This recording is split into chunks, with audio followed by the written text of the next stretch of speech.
Prince Jorah's order was like a declaration of law.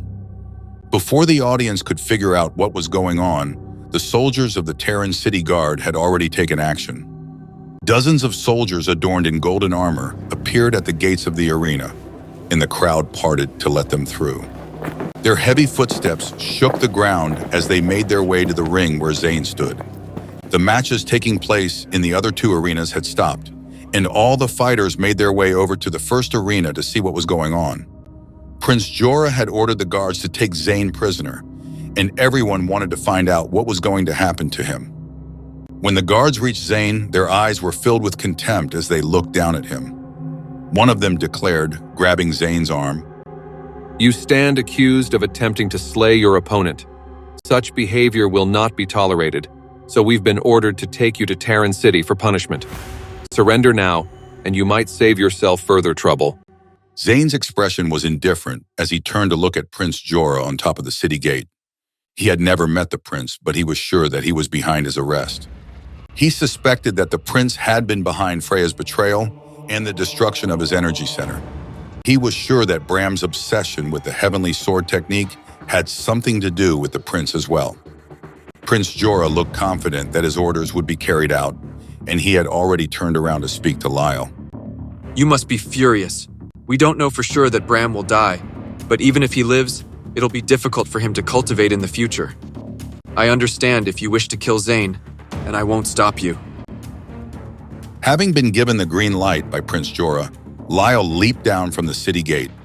Yellow lights surrounded him, indicating that he was a top martial artist at the first stage of the foundation level. When he got to the stage, he kneeled by Bram's side and looked at his limp body. Then he looked at Zane with fury. "How could you? He's your family. You didn't have to be so merciless. It didn't have to end this way." "You're calling me merciless?" Zane asked incredulously. "Didn't you come to the arena to watch me die? I was only defending myself. It's just a pity. If my cultivation were stronger, I wouldn't stop at Bram. I'd obliterate you and our entire lineage." "How dare you?" Lyle shrieked, clenching his fist so hard that his knuckles cracked. The golden aura surrounding Zane intensified, flickering into actual flames. "I'll make you pay for what you did to my son." Roaring in anger, he rushed toward Zane, but at the last moment, Eris intervened to block him. He easily took hold of Lyle's fist, instantly extinguishing the flames, and smoke wafted into the air as Lyle looked at Eris in confusion. Lyle had never seen Eris before, but he hesitated when he felt the terrifying power emanating from him. "Who are you?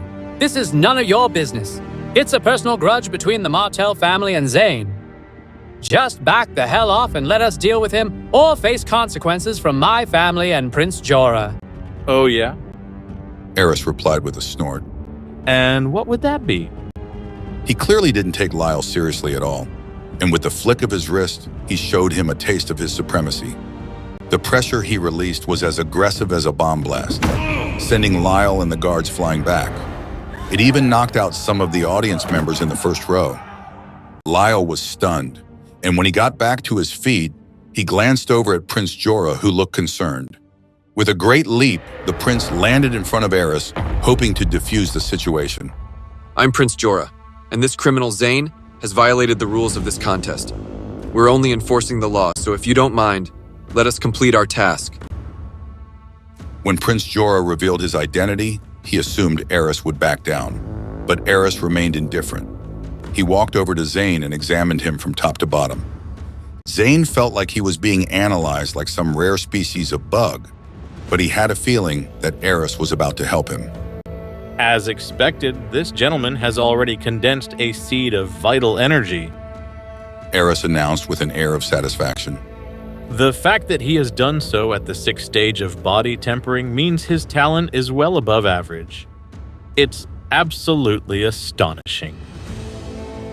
He smiled and took out a token, waving it in front of everyone. It was almost the size of his palm, and it emitted powerful vital energy.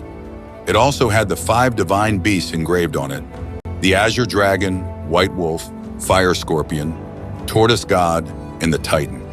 This small token is a genuine energy artifact. Zane stared at the token in shock, and Prince Jorah's face turned pale. The token of the Five Spirits sect. You're a messenger from the Five Spirits sect? Eris nodded in confirmation, and Prince Jorah gasped. The same Five Spirits sect that controls the fate of the Yarrow Kingdom? I didn't expect their messenger to appear in Kintyre County. It's a great honor to meet you, sir.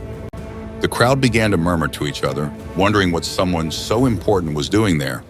Some of them questioned if it was related to the strange phenomenon they had seen in the sky over Kintyre County, while others speculated that he might be looking for treasure. While everyone was still guessing, Elora rushed to the ring and stood next to Eris. I was right, wasn't I? She asked, smiling proudly.